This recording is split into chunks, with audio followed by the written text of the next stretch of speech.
Jesús estaba bautizando, el Espíritu estaba descendiendo y se oyó la voz del Padre hablando desde el cielo. Ahora vamos a Juan 14, 16. Juan el capítulo 14 y el versículo 16. Vamos a leer un buen número de versículos donde dice que Dios es más que uno. Ya vimos varios versículos donde dice que Dios es uno. Ahora estamos leyendo los versículos donde dice que Dios es más que uno, más específicamente tres. Juan 14, 16. Está clarito. Aquí está hablando Jesús y fíjense lo que dice. Y yo, ahí está el número 1, rogaré a ¿quién? Al Padre, van 2, y os dará otro consolador para que esté con vosotros para siempre. El otro consolador, ¿cómo se llama? El Espíritu Santo. ¿Cuántos hay en ese versículo? 3. Vamos al siguiente capítulo, Juan 15, 26.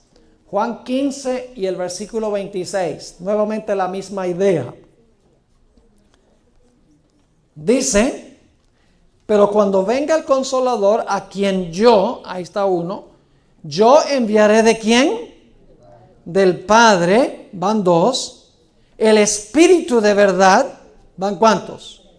3. Está yo, el Padre y el Espíritu de verdad, el cual procede del Padre. Él dará testimonio acerca de mí. Vamos a Gálatas 4 y el versículo 6. Gálatas, el capítulo 4 y el versículo 6. Y son tantísimos en el Nuevo Testamento que indican que hay tres personas que no voy a leerlos todos, solamente voy a leer algunos. Gálatas 4, 6, fíjense nuevamente 3. Dice, y por cuanto sois hijos, Dios envió a vuestros corazones ¿qué? El Espíritu de su Hijo. ¿Cuántos hay en ese versículo? 3. Dios envió el Espíritu ¿de quién? De su Hijo. 3 personas. Ahora, ustedes conocen la fórmula bautismal, ¿verdad? ¿Cómo bautizamos a la gente en la iglesia adventista? En el nombre del Padre, del Hijo y del Espíritu Santo. Mateo 28 y el versículo 19, si lo quieren anotar. Ahora, ¿saben algo? La fórmula bautismal está siendo cuestionada por aquellas personas que están atacando la doctrina de la Trinidad en la iglesia. ¿Saben lo que están diciendo? Están diciendo que esas palabras nunca las habló Jesús, que esas palabras fueron añadidas después por la Iglesia Católica. Es decir, dicen esas palabras en el nombre del Padre, del Hijo y del Espíritu Santo, nunca las dijo Jesús. Esas palabras fueron añadidas después, como 300 años después, para defender la doctrina de la Trinidad, pero Jesús nunca dijo esas palabras. En nuestro último tema, el martes en la noche, yo les voy a hablar de la fórmula bautismal, porque es un problema. Y déjenme plantearles el problema para que podamos entender. En Mateo 28, 19, Jesús dice que debemos bautizar en el nombre del Padre, del Hijo y del Espíritu Santo. Pero saben, cada vez en el libro de Hechos de los Apóstoles, cuando hubo un bautismo, dice que bautizaban en el nombre de Jesús.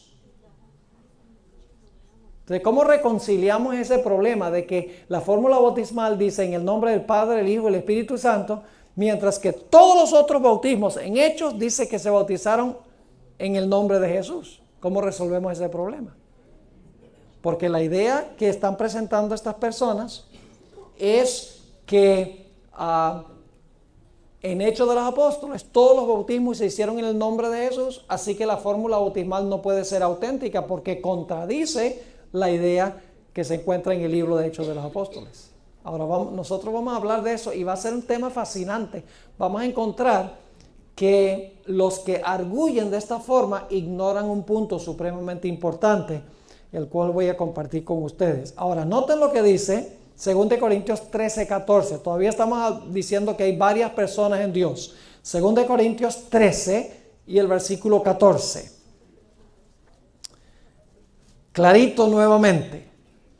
Dice, la gracia del Señor Jesucristo, el amor de Dios y la comunión del Espíritu Santo sean con todos vosotros. Amén. ¿Cuántos hay? Clarito. Más claro no canta un gallo a las 3 de la mañana. Clarito, clarito. La gracia del Señor Jesucristo, el amor de Dios y la comunión del Espíritu Santo sean con todos vosotros. Amén. Ahora, 1 Corintios 12, 4 al 6. 1 Corintios, el capítulo 12 y el versículo 4 hasta el versículo 6. Nuevamente están tres. Dice allí el apóstol San Pablo: ahora bien, hay diversidad de dones, pero el Espíritu es el mismo. Ahí hay uno, el Espíritu es el mismo. Y hay diversidad de ministerios, pero ¿qué? El Señor es el mismo. Y hay diversidad de operaciones, pero Dios, que hace todas las cosas en todos, es el mismo. 3. Espíritu, Señor y Dios. Ahora vamos a 1 de Pedro 1, 1 y 2. 1 de Pedro, el capítulo 1 y el versículo 1 y el versículo 2. Aquí está escribiendo el príncipe de los apóstoles, es decir, el que era portavoz de los apóstoles, y dice lo siguiente: Pedro, apóstol de Jesucristo, a los expatriados de la dispersión en el Ponto, Galacia, Capadocia, Asia y Bitinia. Ahora escuchen bien: elegidos según la presencia de ¿quién? De Dios Padre, en santificación del Espíritu, para obedecer y ser rociados con la sangre de Jesucristo.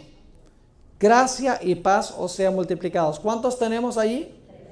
Dios Padre, Espíritu y ¿quién? Y Jesucristo. Ahora vamos a Apocalipsis 1. El Nuevo Testamento está lleno de esto. He leído de diferentes libros, de Gálatas, de Mateo, de Corintios, de Pedro. No importa dónde lea, está este concepto de que hay tres. Apocalipsis 1, 4 y 5. Fíjense lo que dice. Nuevamente hay tres. Dice Juan a las 7 iglesias que están en Asia: gracia y paz a vosotros. Ahora escuchen bien. Del que era, del que es y que era y que ha de venir. Ahí está uno.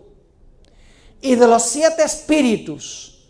Ahora no se confunda esos 7 espíritus. Hay 7 Espíritus Santos entonces. No, el número 7 indica plenitud o perfección.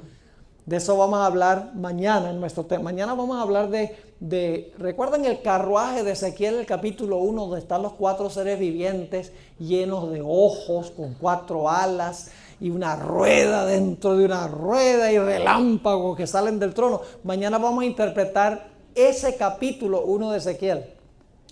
Pero tenemos que estudiar primero lo que estamos estudiando esta noche, porque es básico para entender esa visión de Ezequiel. Ahora, fíjense lo que dice. Habla primero del que es y que era y que ha de venir. Luego de los 7 espíritus que están delante de su trono. Y luego ¿quién? ¿Y de quién? Y de Jesucristo, el testigo fiel, el primogénito de los muertos. Nuevamente noten que hay 3. El que es, era y ha de venir, los 7 espíritus y Jesucristo. Vamos a leer uno más. Efesios 2 y el versículo 18. Efesios 2 y el versículo 18. Nuevamente tenemos la misma idea de que son 3. Es un Dios compuesto de 3 personas. Dice allí, en Efesios 2 y el versículo 18, porque por medio de Él, ese es Jesús, porque por medio de Él, los unos y los otros tenemos entrada por un mismo ¿qué? Por un mismo espíritu. ¿A quién? Al Padre. ¿Cuántos hay en ese versículo? Por Jesús tenemos entrada al Padre por el mismo espíritu.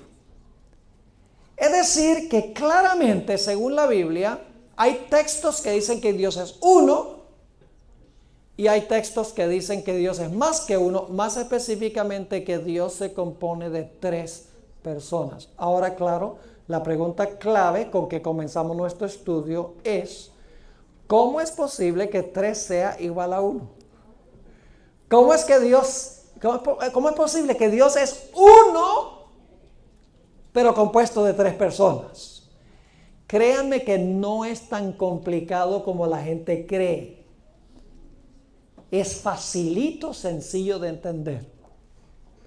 Ahora vamos a leer versículos que explican cómo puede haber 3 y cómo los 3 son uno. Vamos a Deuteronomio 6:4, que ya leímos, y vamos a leerlo de nuevo. Deuteronomio 6 y el versículo 4. Ahora vamos a leer textos que resuelven el problema de cómo es posible que 1 más 1 más 1 sea igual a 1. Deuteronomio 6:4 dice: Oye Israel, Jehová nuestro Dios, Jehová uno es. ¿Cuántos son Jehová? Uno. Pero ahora escuchen lo que les voy a decir. En hebreo, en que fue escrito el Antiguo Testamento, hay 2 palabras que se traducen uno. Una es la palabra Yahid, que no es la que se usa aquí. Esa palabra Yahid significa uno, único, solo. Es decir, significa una sola persona. Hay solo una persona de esa clase, la palabra Yahid. Pero la palabra que se usa aquí es la palabra hebrea Echad, que significa uno en sentido no de uno numéricamente, una sola persona, sino en el sentido de unidad. Uno en sentido de estar unidos. Ahora vamos a leer un versículo para que puedan entender la diferencia. Yahid significa una sola persona, no hay otro como él. Por ejemplo, se usa la palabra Yahid. ¿Recuerdan cuando Dios le dijo a Abraham: toma tu hijo, tu único, y llévalo y sacrifícalo en el monte Moria? La palabra allí, only, en inglés único, en español es la palabra Yahid, es decir, no había otro. Era una sola persona, único, numéricamente. Pero esa no es la palabra que se usa en Deuteronomio 6:4. En Deuteronomio 6:4 se usa la palabra Echad, que significa uno en sentido de unidad. Déjenme darles algunos ejemplos bíblicos para que puedan entender la diferencia. Vamos a Génesis 2:24. Génesis 2 y el versículo 24. Aquí empezamos a captar la solución al problema. Y serán una sola carne. Yo pregunto, ¿Adán y Eva siguieron siendo 2 personas? ¿Eran 2 personas? ¿O es que Eva saltó y se metió dentro de Adán y se convirtieron en una sola persona? No. ¿En qué sentido eran uno? En el sentido de que debían estar perfectamente, ¿qué? Unidos. 2 personas en unión. Ahora vamos a Mateo 19, que aquí Jesús cita Génesis 2:24, pero le agrega, le añade. Ahora fíjense lo que dice allí en Mateo 19 y el versículo 4 al 6. Mateo 19 y el versículo 4 al 6. Jesús se va a referir a esta experiencia de Génesis 2:24. Dice: Él respondiendo les dijo: ¿no habéis leído que el que los hizo al principio, varón y hembra los hizo? Y dijo: por esto el hombre dejará padre y madre y se unirá a su mujer, y los 2 serán, ¿qué? Una sola carne. Y ahora escuchen bien. Así que no son ya más 2. ¿Qué dice de Adán y Eva? Ya no eran, ¿qué? Cuando Dios los casó, ya no eran, ¿qué? Ya no eran 2. Ahora, matemáticamente eso es absurdo, porque sabemos que Adán y Eva eran 2 personas distintas. ¿Están entendiendo? Eran 2 personas distintas ¿En qué sentido eran uno? ¿En qué sentido ya no eran dos sino uno? No numéricamente, sino que eran uno en términos de que debían estar perfectamente ¿qué? Unidos y en armonía. Así que sigue diciendo, así que ya no son más dos, sino que una sola carne. Y ahora escuchen bien, por tanto lo que Dios ¿qué? Juntó, no lo separe el hombre. Yo pregunto, un esposo y una esposa aquí, ¿son uno o son dos? Vamos a tomar un voto. Somos democráticos. ¿Cuántos dicen que un esposo y una esposa que se casaron legalmente son dos? Levanten la mano los que creen que son dos. ¿Cuántos creen que son uno? ¿Cuántos no creen nada? Dice, no, yo no levanto la mano. Después que el pastor hable, no me comprometo mejor. Yo pregunto, ¿es correcto decir que son dos? ¿Es correcto decir que son uno? Claro que sí. ¿En qué sentido son uno? En el sentido de unidad. Por eso yo siempre he dicho que en vez de hablar de la doctrina de la Trinidad, sería mejor hablar de la doctrina de la triunidad. Porque son tres personas que están perfectamente ¿qué? Unidas en carácter, en propósito, en atributos, en poder. No son uno numéricamente, sino que son uno en términos de unidad. Y si un hombre y una mujer pueden ser uno, entonces tres personas también pueden ser uno. ¿Está claro? Vamos a Génesis 11, 6 y 7. Génesis 11, estamos ahora solucionando el problema. El problema es que la gente no entiende lo que es la palabra uno. Dice que Dios es uno. Sí, Dios es uno. ¿En qué sentido es que Dios es uno? En el sentido de unidad. No significa que es una sola persona, son tres personas. Génesis 11, 6 y 7. ¿Recuerdan los constructores de la Torre de Babel? Fíjense qué interesante, dice, y dijo Jehová, he aquí el pueblo es uno. Es decir, todos los que estaban construyendo la torre saltaron y se metieron dentro de un solo cuerpo. No, claro que no. ¿Qué quiere decir que el pueblo es uno? La palabra es Ejad, la misma palabra de Génesis 2:24. El pueblo es uno. Significa que están ¿qué? Muchas personas unidas con un propósito. Son uno en términos de unidad, no en términos de ser la misma persona. Vamos a Gálatas 3:28. Gálatas 3 y el versículo 28. Aquí está hablando el apóstol Pablo de las personas que reciben a Jesús como Salvador. Y dice allí, en Gálatas 3 y el versículo 28, ya no hay judío ni griego, no hay esclavo ni libre, no hay varón ni mujer, porque todos vosotros sois uno en Cristo Jesús. ¿Qué somos nosotros?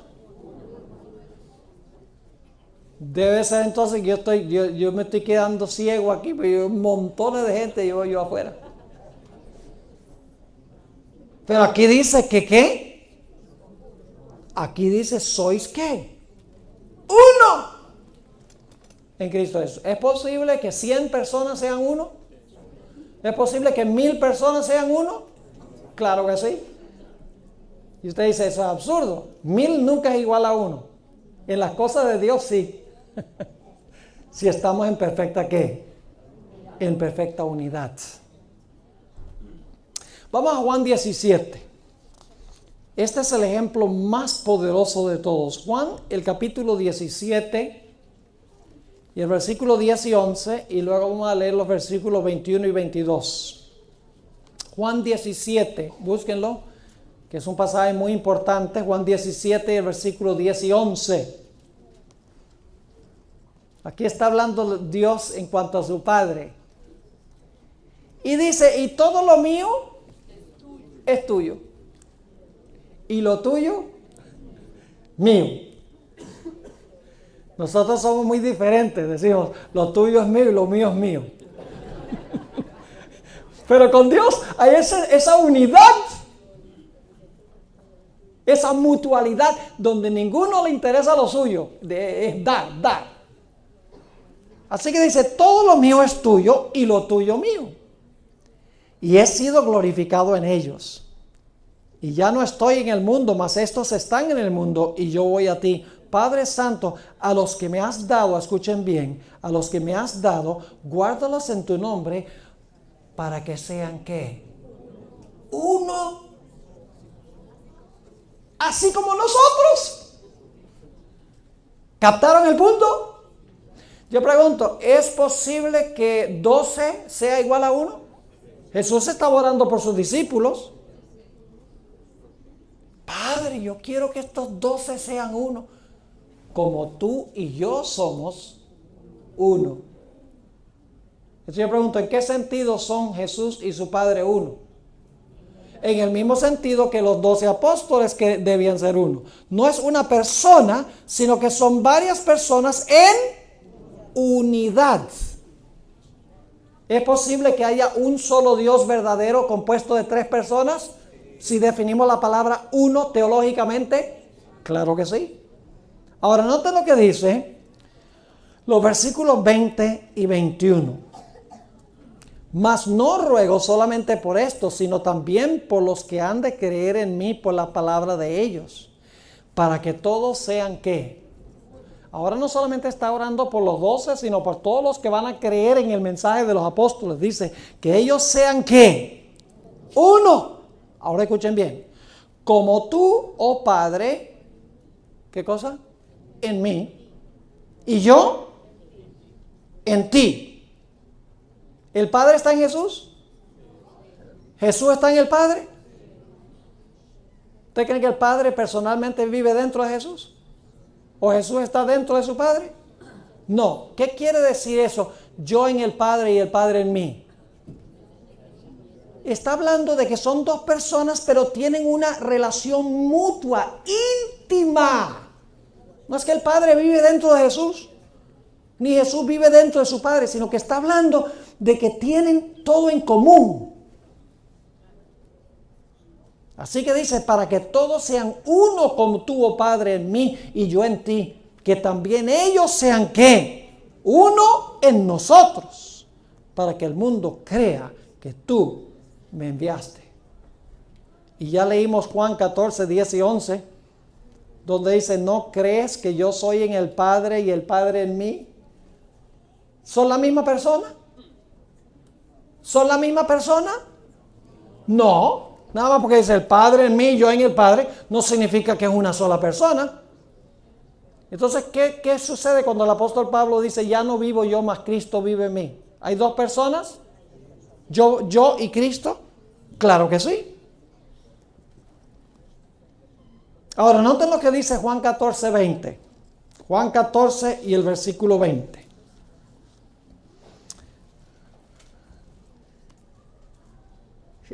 Fíjese esta relación mutua que hay entre Padre, Hijo y nosotros. Dice, en aquel día vosotros conoceréis que yo estoy en mi Padre y vosotros en mí y yo en vosotros. ¿Está hablando literalmente de que Jesús se mete dentro de nosotros o nosotros dentro de Él? No. Es una expresión que significa intimidad. Ahora, permítanme leerles algunas citas del Espíritu de Profecía. ¿Aquí creen en el Espíritu de Profecía? ¿En esta iglesia creen? ¿Todavía creen? Sí, pregunto porque hay iglesias adventistas donde ya no creen. Créanlo o no. Yo sí creo. La hermana White tiene este concepto. Fíjense cómo ella lo explica de una forma sencilla. Esta cita se encuentra, la busqué en español, pero no está en ninguna fuente en español, está en la Review and Herald, que es la revista adventista de ese tiempo, agosto 15 de 1907. Ella está hablando de Hebreos 1 y 2, a donde dice: en estos últimos días nos ha hablado por medio del Hijo, a través del cual creó los mundos. Dice ella, aquí se trae a colación la posición que ocupa Cristo en relación con su Padre. Ahora escuchen bien. Mientras que son uno en propósito y uno en mente, no obstante son dos en personalidad. ¿Captaron lo que dijo? Son uno en propósito y uno en mente, no obstante son dos en personalidad. Y luego dice, ¿acaso no podemos aprender de esto la unidad que debe existir entre los creyentes? Ahora escuchen esta otra cita. Esta cita la encontramos en el Ministerio de Curación, página 329. Esa sí está en español. Ministerio de Curación 329, dice ella, las Escrituras indican con claridad la relación entre Dios y Cristo y manifiestan no con menos claridad la personalidad y la individualidad de cada uno de ellos. ¿Qué significa individualidad?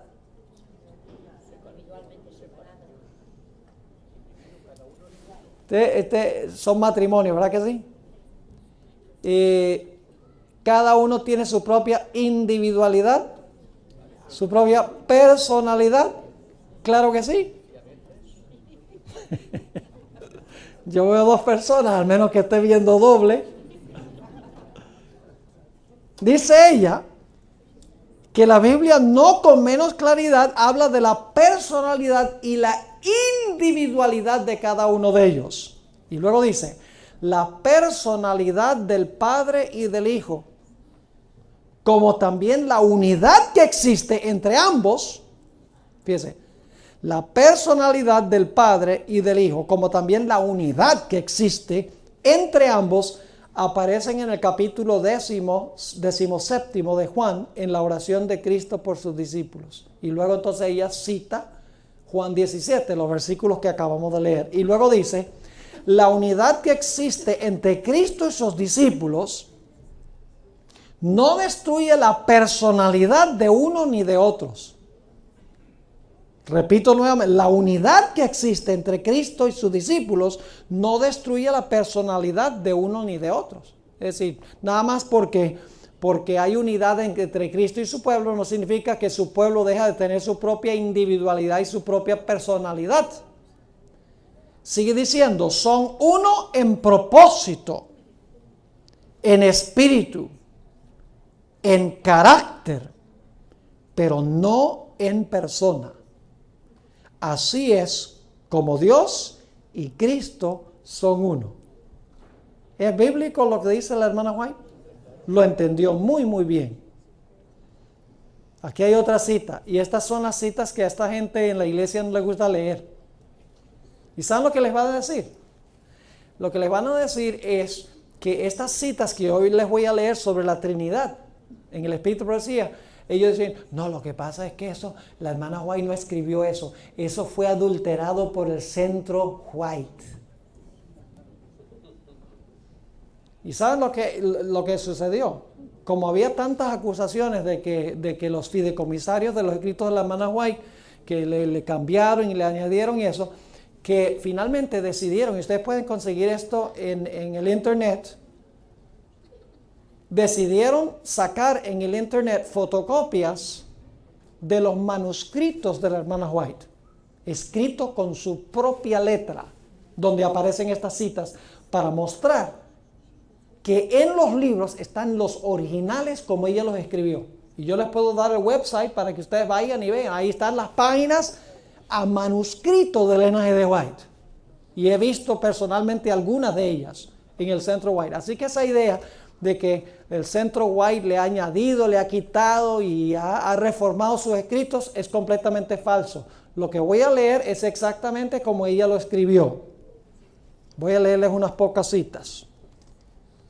El Evangelismo 4:46, dice ella, hay 3 personas vivientes en el trío celestial. ¿Qué significa trío? 3 personas vivientes en el trío celestial.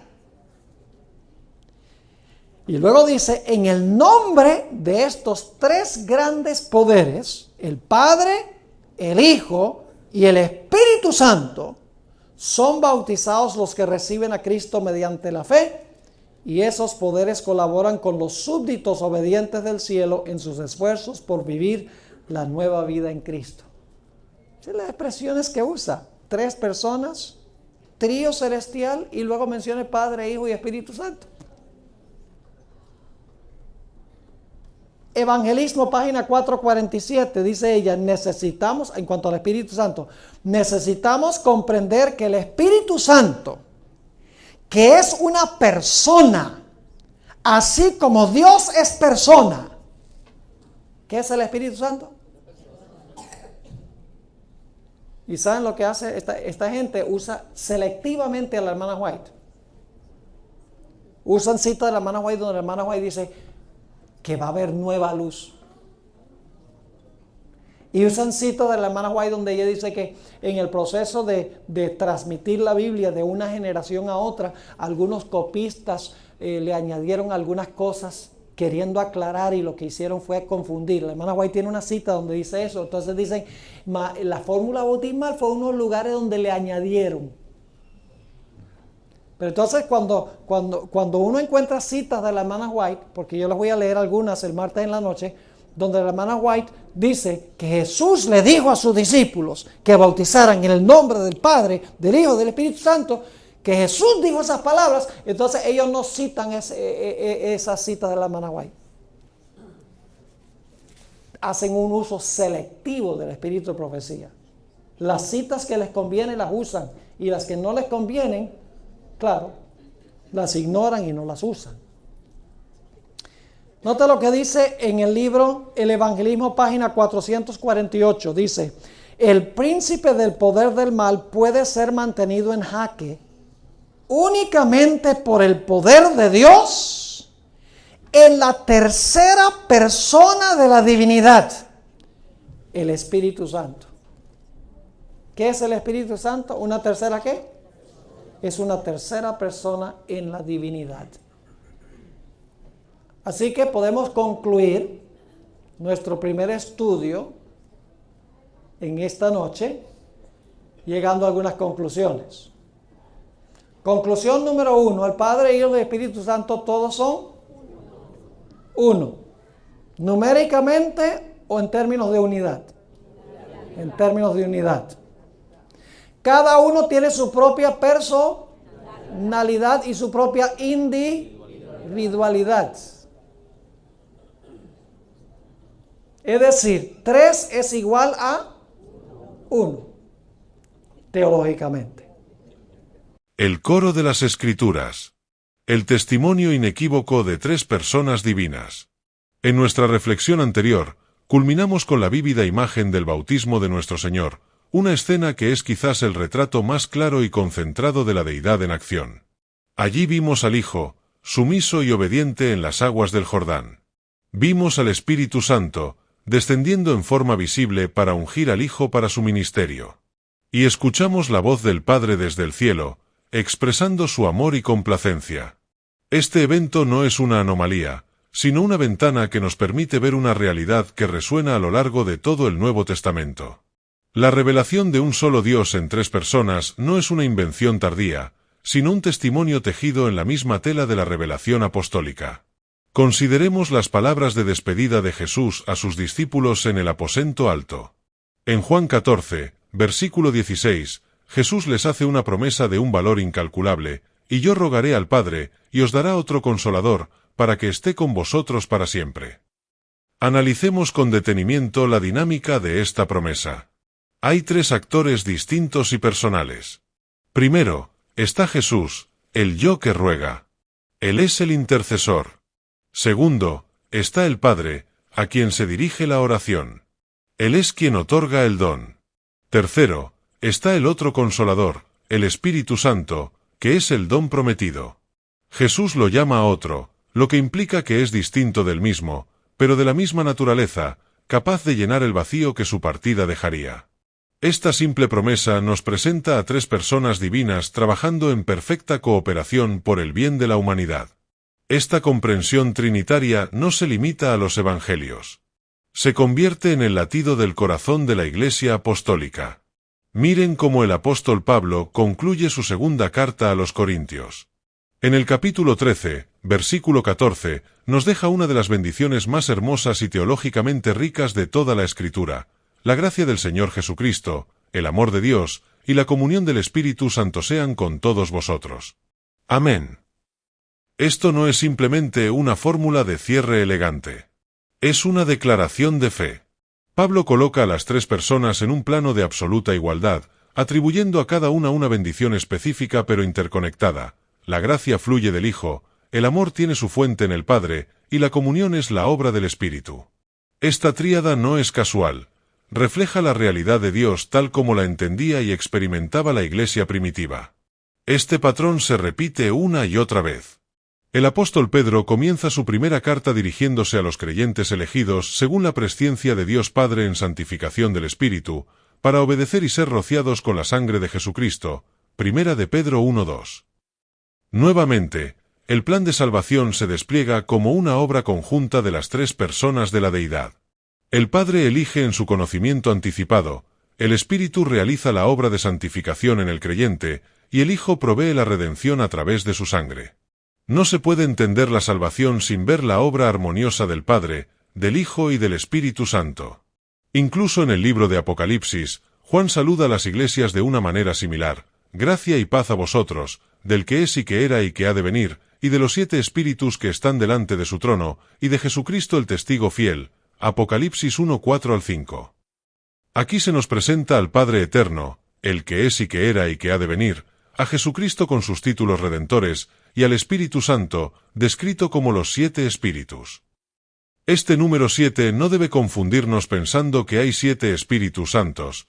En la simbología bíblica, el 7 representa la plenitud y la perfección. Es una forma de describir la plenitud y la obra perfecta del único Espíritu Santo. Una vez más, la fuente de gracia y paz para la Iglesia es el Dios triuno. Quizás uno de los versículos más sintéticos y claros sobre esta obra conjunta se encuentra en Efesios 2:18. Pablo explica cómo la barrera entre judíos y gentiles ha sido derribada en Cristo, y concluye diciendo: porque por medio de él, de Cristo, los unos y los otros tenemos entrada por un mismo Espíritu al Padre. Este versículo es un mapa del camino a Dios. ¿Cuál es la ruta? Es a través del Hijo, por medio del Espíritu, y nuestro destino es la presencia del Padre. Toda la deidad está involucrada en traernos de vuelta a casa. Llegamos así a la fórmula bautismal en Mateo 28:19, la gran comisión que Cristo entregó a su Iglesia. Él instruyó a sus discípulos: por tanto, id, y haced discípulos a todas las naciones, bautizándolos en el nombre del Padre, y del Hijo, y del Espíritu Santo. Es de suma importancia notar que la palabra nombre está en singular. No dice en los nombres, como si fueran 3 entidades separadas, sino en el nombre, en singular, indicando que estas 3 personas comparten un único nombre, una única esencia y autoridad divina. El nuevo creyente es sumergido en la realidad del único Dios que se ha revelado como Padre, Hijo y Espíritu Santo. Algunos, en su afán por simplificar el misterio, han llegado a afirmar que estas palabras nunca fueron pronunciadas por Jesús, sino que fueron añadidas siglos después. Suelen argumentar que en el libro de los Hechos, los apóstoles bautizaban únicamente en el nombre de Jesús. Esta es una cuestión importante que merece una respuesta cuidadosa. Si bien es un tema que exploraremos con mayor detalle más adelante, podemos afirmar que no existe contradicción. Bautizar en el nombre de Jesús era la forma en que un nuevo creyente, particularmente uno de trasfondo judío, declaraba públicamente su lealtad y sumisión a Jesús como el Mesías y Señor. Era aceptar toda su enseñanza y autoridad. ¿Y cuál fue la enseñanza final y la autoridad que Jesús delegó? Precisamente, la de hacer discípulos y bautizarlos en el nombre del Dios triuno. Las dos fórmulas son complementarias, no excluyentes. Una destaca el agente de la salvación, Jesús, y la otra revela la plenitud del Dios en quien somos sumergidos. El testimonio es abrumador. Desde los Evangelios hasta las Epístolas y el Apocalipsis, los escritores del Nuevo Testamento, de forma natural y consistente, presentan a Dios como Padre, Hijo y Espíritu Santo. La evidencia no se basa en un texto aislado y discutido, sino en un coro de voces que resuena a través de toda la revelación. La pregunta, por tanto, ya no es si la Biblia enseña esta verdad, sino cómo podemos comenzar a entenderla. ¿Cómo reconciliamos este testimonio de tres personas con la declaración fundamental de que Dios es uno? Ese será el foco de nuestra próxima reflexión. La Triunidad Divina, el misterio de la unidad en el amor. Hemos recorrido un camino a través de las Escrituras, estableciendo dos pilares de verdad que parecen estar en tensión. Por un lado, la afirmación inquebrantable, Jehová nuestro Dios, Jehová uno es. Por otro, el coro apostólico que testifica de tres personas divinas, el Padre, el Hijo y el Espíritu Santo. Ahora nos enfrentamos a la pregunta crucial que ha desconcertado a muchos: ¿cómo es posible que 1 y 1 más 1 sea igual a 1? La respuesta, hermanos, no se encuentra en la lógica humana ni en las matemáticas, sino en la propia definición bíblica de la palabra uno. Regresemos a ese texto fundamental, Deuteronomio 6:4. La belleza y profundidad de la revelación divina a menudo se encuentran en los matices del lenguaje original. El idioma hebreo, en el que se escribió el Antiguo Testamento, posee al menos dos palabras distintas para el concepto de uno. Una palabra denota una unidad absoluta, singular, indivisible, como un solo individuo. Pero esa no es la palabra que se usa aquí.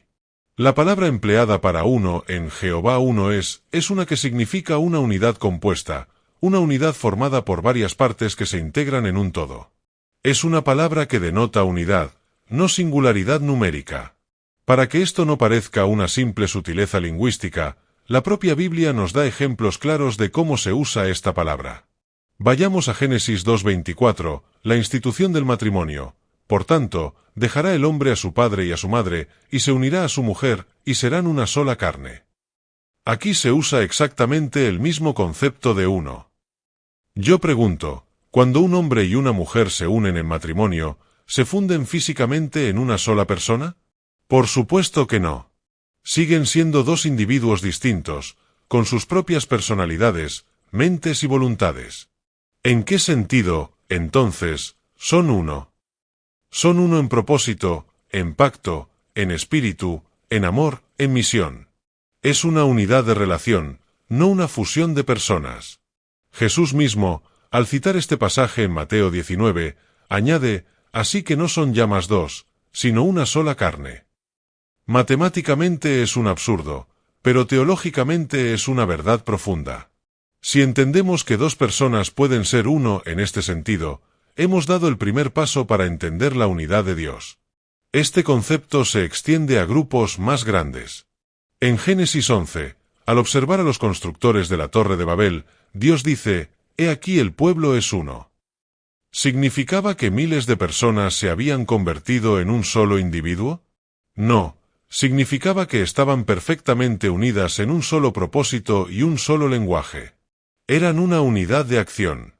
De la misma manera, el apóstol Pablo, en Gálatas 3:28, dice a los creyentes: «Ya no hay judío ni griego, no hay esclavo ni libre, no hay varón ni mujer, porque todos vosotros sois uno en Cristo Jesús».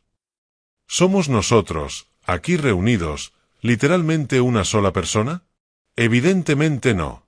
Pero en Cristo, por la fe, somos uno, un solo cuerpo, con un solo Señor, un solo Espíritu, un solo propósito. Si cientos o miles de personas pueden ser llamadas uno en este sentido bíblico, ¿por qué nos cuesta tanto aceptar que tres personas divinas puedan ser el uno por excelencia? La ilustración más poderosa y definitiva nos la da el propio Señor Jesús en su oración sacerdotal de Juan 17. Esta es la clave que abre el misterio. Jesús está orando por sus discípulos, y dice en el versículo 11, «Padre Santo, a los que me has dado, guárdalos en tu nombre, para que sean uno, así como nosotros». Captemos la profundidad de esta declaración. El modelo para la unidad de los discípulos es la unidad que existe entre el Padre y el Hijo. Más adelante, en los versículos 21 y 22, expande la oración para incluir a todos los futuros creyentes, para que todos sean uno, como tú, oh Padre, en mí y yo en ti, que también ellos sean uno en nosotros, para que sean uno, así como nosotros somos uno. La lógica es irrefutable. Si la unidad a la que estamos llamados los creyentes es del mismo tipo que la unidad entre el Padre y el Hijo, entonces podemos entender la naturaleza de la unidad divina observando la nuestra.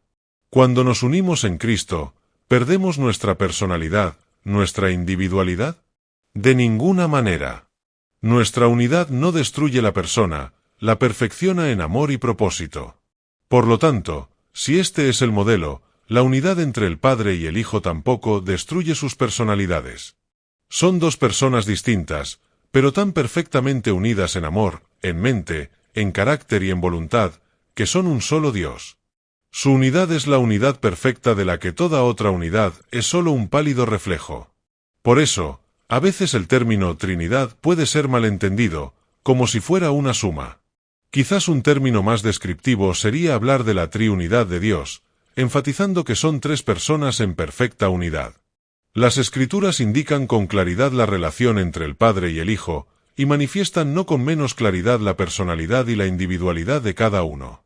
La unidad que existe entre ellos no destruye su personalidad. Son uno en propósito, uno en espíritu, uno en carácter, pero no son una sola persona. Así es como Dios y Cristo son uno.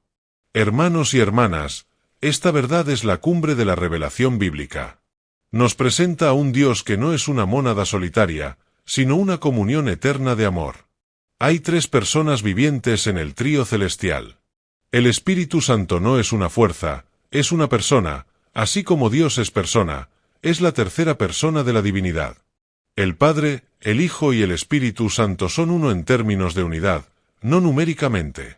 Cada uno posee su propia personalidad, su propia individualidad, pero están inseparablemente unidos en el ser del único Dios verdadero. Lo que hemos estudiado puede parecer académico, pero es el fundamento de todo lo que creemos. Es esencial para nuestra salvación, para nuestra vida de oración y para nuestra misión en el mundo. Nos arrodillamos ante un Dios majestuoso y relacional, el Padre, nuestro origen y sustentador, el Hijo, nuestro Redentor y ejemplo, y el Espíritu Santo, nuestro Consolador y Santificador. Los tres están comprometidos en una obra de amor para salvarnos, y nos invitan a participar de esa comunión. Que podamos vivir en unidad, reflejando el carácter de nuestro maravilloso Dios triuno. Amén.